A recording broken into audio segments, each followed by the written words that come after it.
You know, for as long as we can remember, we've been told to look up to the skies if we want to find life's biggest mysteries. But what if that's the whole point? What if they want us looking up? Because today, we're diving into a secret the Pentagon is desperately trying to keep. And it's not in the sky. It's in the crushing, dark depths of our own oceans. Think about it. Every movie, every news report, those declassified Navy videos, it's all about UFOs, UAPs, tic-tacs zipping through the air. Our entire collective imagination has been pointed, like a telescope, towards the stars. But what if that's just a magic trick? A classic misdirection. Look over here, at the shiny object in the sky, so you don't see what's really going on. Because according to some people in the know, the real story is so much closer to home. And honestly, it's way more unsettling. So let's do exactly what they don't want us to do. Let's forget the sky for a minute. The real mystery, the thing that is tying the world's most powerful military in knots, is happening right under their ships. We are talking about objects operating with total freedom in a place we thought we owned. Just try to wrap your head around this. Objects moving at Mach 2, that's over 1,500 miles per hour, but underwater. And here's the kicker, they do it without making a sound. I mean, do you know what should happen? To push that much water out of the way that fast, it should create a catastrophic explosion of noise and force. But there's nothing. According to our physics, that's just impossible. So how do we even know about this? Well, it's been hiding in plain sight. This isn't just about strange sightings anymore. It's about the language itself changing within the walls of the Pentagon. And that subtle shift from the air to the sea, well, that tells us everything we need to know. We've all seen these headlines, right? The Nimitz incident in 2004 went from military rumor to a worldwide story. And just last year, David Grusch testified under oath to Congress, and the media went wild with stories about aliens and crashed ships. But everyone missed the most important part. And this is it. This is the detail that got buried. The media heard non-human and immediately thought space. But the truly mind-bending term that kept coming up in these official briefings was transmedium. That doesn't mean from another world, it means a vehicle that can move between different physical states: space, air, and, you guessed it, water. As if the laws of physics are just optional.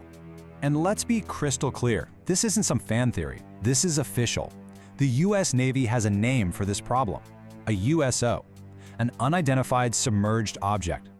This is their internal term for a phenomenon they have been secretly tracking and failing to understand for decades. All right, so let's go back to the most famous UAP case ever, the Nimitz Tic Tac. We all know the story of the pilots, right? Well, it turns out we've only been told the second half of the story. The really important part happened before the jets ever got there.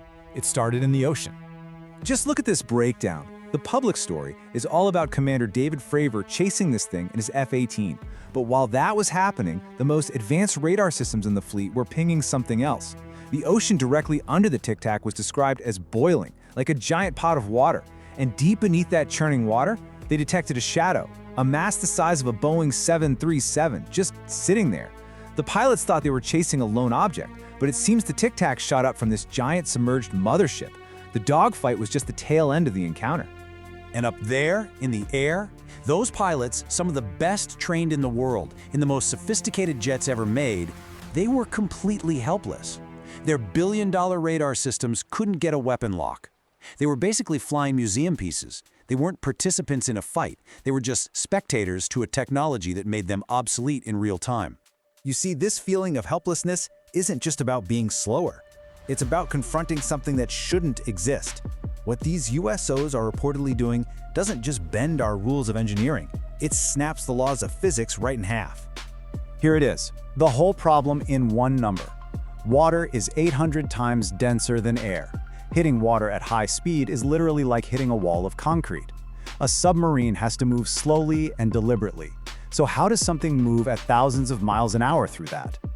And yet, reports describe these things traveling at unbelievable speeds, with no friction, no wake, no sound signature for our sonar to even pick up. They can apparently just slip between the air and water instantly, without so much as a splash. The energy needed to pull that off is, well, it's beyond anything we can imagine. And that is probably the real reason the Pentagon will never, ever release its classified submarine logs.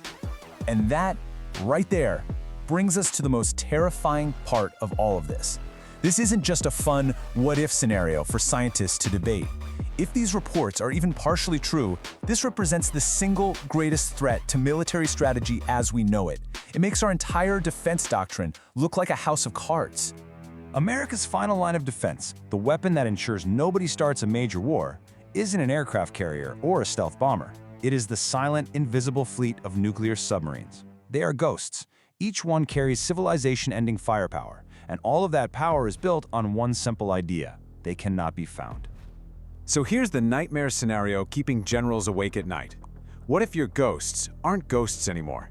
What if your undetectable deterrent is in fact being watched? What if something can casually swim circles around your most advanced submarines, and you don't even know what it is or where it came from? The answer is terrifyingly simple. Your ultimate weapon is no longer your ultimate weapon. Now, the Pentagon's official UAP office, AARO, put out a statement saying they have no verifiable evidence that any of this is extraterrestrial. And you know what? For this last thought, this final chilling idea, let's assume they're telling the 100% truth. If they're right, if it's not from out there, then that opens up a possibility that's even more profound. It would mean the greatest mystery of our time didn't come from the stars. It was already here, deep down in our world, in the cold, silent dark, watching us all along.